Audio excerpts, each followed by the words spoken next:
Olá meus caros, sejam bem-vindos então para esta nossa última aula, onde nós vamos falar então sobre estes últimos 500 anos da história da igreja. Então nós vamos falar desde lá do século XVI, desde a Revolução Protestante, dos primeiros nãos e o que veio acontecendo ao longo do tempo. Como eu disse na última aula, o momento no qual Lutero realizou a Revolução Protestante, ele deu a possibilidade de um rei ser cristão sem precisar obedecer ao Papa. Entretanto, isso gerou uma crise gigantesca. Nosso Senhor vai dizer que a gente conhece as árvores pelos frutos. Querem saber se algo é bom ou ruim? Vejam os frutos. Então, o que foi o primeiro grande movimento, a primeira grande ação a partir da Revolução Protestante?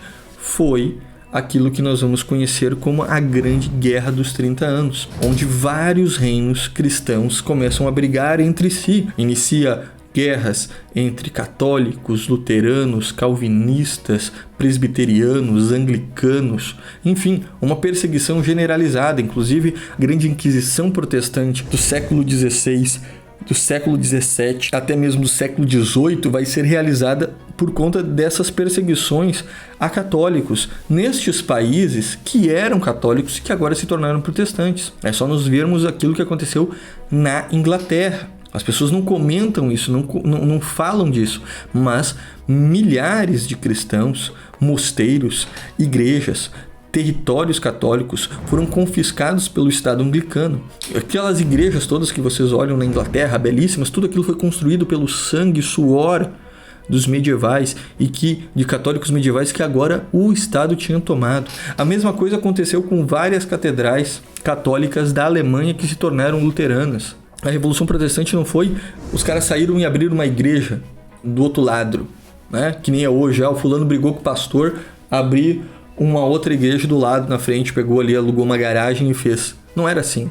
Os caras tomaram a igreja por dentro. Então foi algo que desestabilizou totalmente aquela sociedade que estava organizada naquela hierarquia que eu expliquei no início da última aula. Porém, o que aconteceu? Todos estes fatos moveram a sociedade a cada vez mais um caminho de afastamento de Deus. Dentro da Inglaterra anglicana vai surgir no século XVIII, na verdade já no século XVII, um movimento que será conhecido como deísmo. Entre os próprios anglicanos, bispos, padres, até cardeais, vamos dizer assim, entre aspas, que estavam lá na Inglaterra, que agora não obedecem mais ao Papa, não são católicos romanos, mas sim anglicanos, eles vão começar a defender a tese de que Deus, ele não passa de uma energia, de um espírito bom, de que ele está afastado de nós, de que ele não está próximo da realidade humana. Deus, ele não age na sociedade, que ele não age na história, que ele fica lá, ele é uma energia que nós temos que ter essa devoção a ele, ele é o arquiteto do universo. Olha só.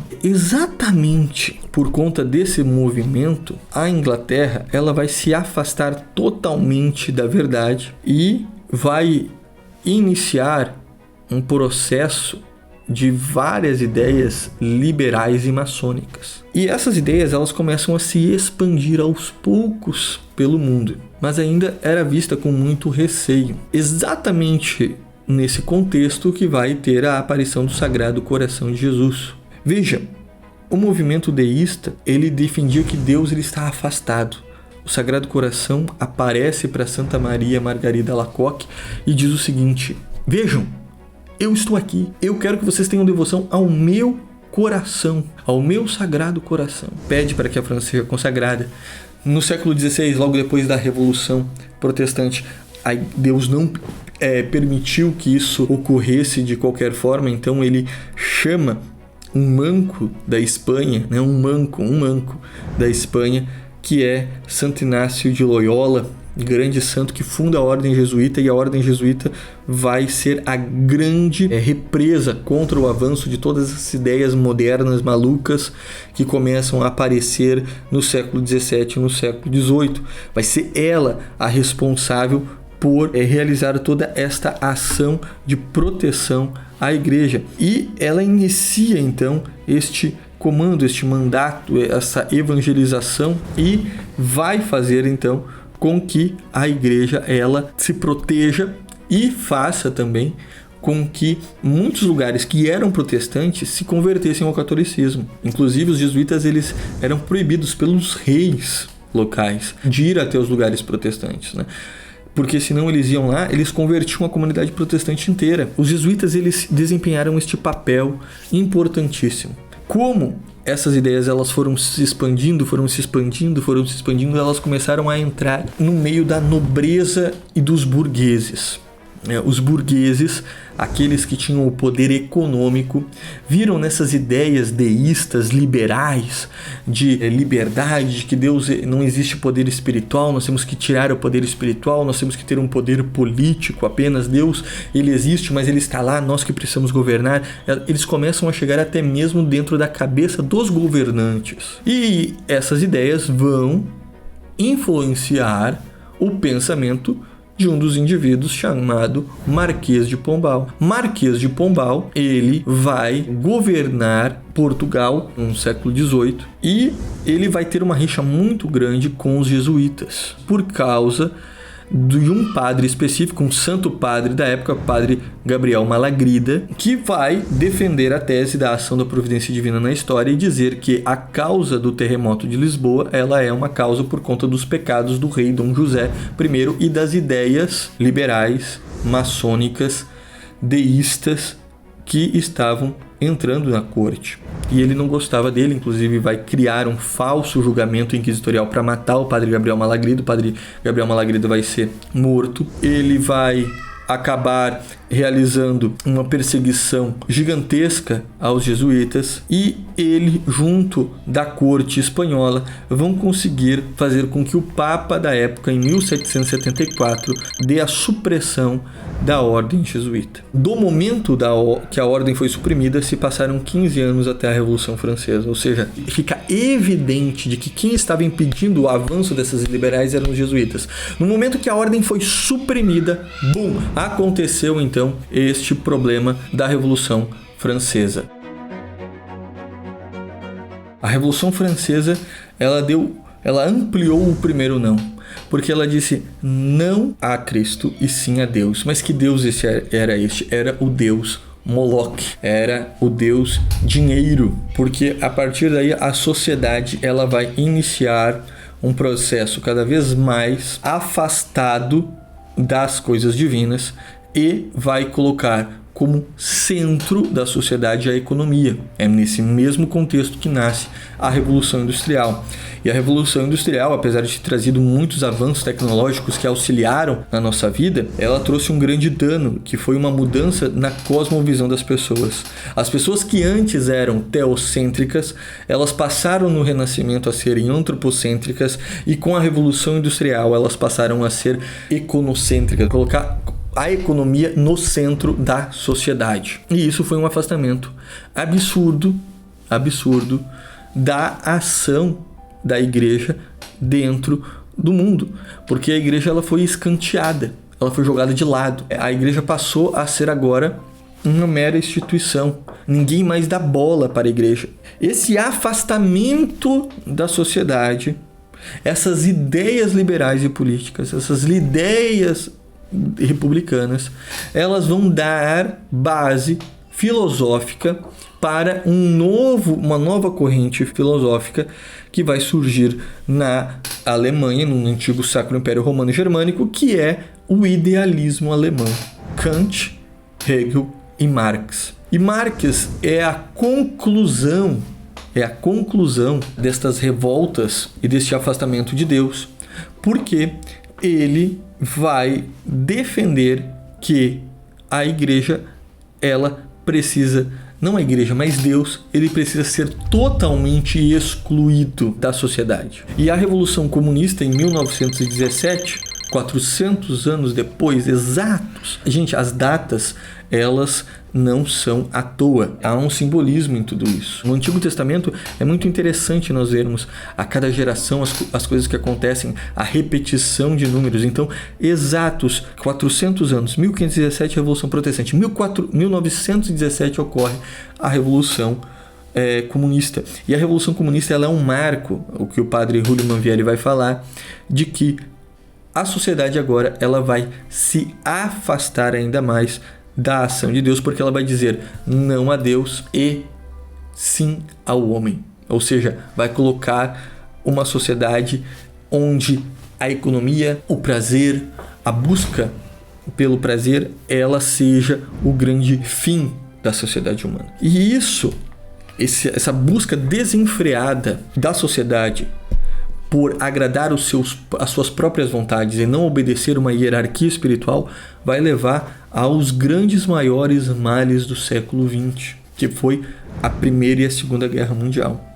A Primeira e a Segunda Guerra Mundial, elas foram tão terríveis. Eu estou resumindo tudo aqui, né, meus caros, porque é uma análise geral, porque elas são frutos do afastamento total das ideias de uma hierarquia espiritual, das ideias da igreja, dos desígnios da igreja, da sociedade. A sociedade não ouviu o papado antes da Primeira Guerra, não ouviu o papado antes da Segunda Guerra, e por conta de não terem ouvido os papas, nem ter obedecido aos clamores de paz mundial, milhões e milhões de seres humanos foram mortos, tanto nas guerras como consequência dessas guerras posteriores, por conta de tantas pestes, doenças e tantos outros males que afligiram a sociedade. Então, o mundo moderno, ele é hoje um afastamento total das ideias divinas, das ideias cristãs. Por mais que a sociedade se dizem cristãs, por mais que elas tenham ainda uma constituição com uma base constitucional de uma moral cristã, católica, na vida real ela não é mais seguida. E nós estamos vivendo hoje um contexto de mundo muito parecido com o mundo pagão da época dos apóstolos, onde que a igreja ela precisa iniciar novamente, não a igreja em si, mas os membros da igreja precisam iniciar novamente um movimento de ensino para o mundo neopagão sobre a necessidade do mundo em colocar Deus de volta no centro da sua vida. E aí vem a grande missão de nós católicos hoje. A missão da igreja é uma missão de ensino, e você, como católico, precisa primeiro aprender para depois ensinar aqueles que estão próximos de ti, e se Deus te convocar, para ensinar outras pessoas. Eu nunca imaginei que estaria gravando esse vídeo quando eu iniciei a minha caminhada na igreja a partir da minha conversão aos 16 anos. Quando eu entrei num grupo de jovens e iniciei minha conversão. Nunca imaginei que isso iria acontecer. Mas eu só queria amar a Deus. Que a gente possa querer amar a Deus com todas as nossas forças, com todo o nosso entendimento, não com toda a nossa burrice, mas com todo o nosso entendimento. Focar nas coisas que são divinas. Estudar as coisas divinas, vivenciar isso e passar para os outros, porque hoje, do modo que o mundo está, nós precisamos realizar uma nova missão apostólica. Nós precisamos de homens e mulheres santos, de virtudes gigantescas, para realizarem o que aqueles apóstolos realizaram, para realizar aquilo que aqueles grandes santos realizaram. Nós não podemos cair no conto. Aquilo foi para uma época de que Deus não age mais como agiu antes. Isso é mentira.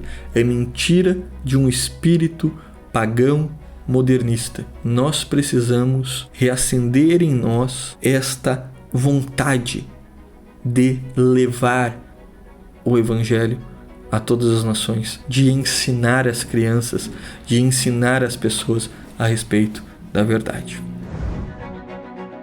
Enfim, meus caros, era isso que eu queria trazer para vocês nesse dia. Que Deus abençoe muito a cada um de vocês, que vocês estudem profundamente a história da igreja, a história correta, porque não há outra maneira de se conhecer a história do mundo sem a ação da igreja na história. Esta é a maneira correta de se ver a história, que a maneira que nós vemos a história depois de Cristo é a partir da vida dos santos e da igreja, e como elas foram impactando a sociedade, e quando essa sociedade se afastaram dela, a gente consegue ver também os impactos. Enfim, que Deus abençoe, um forte abraço e fiquem com Deus.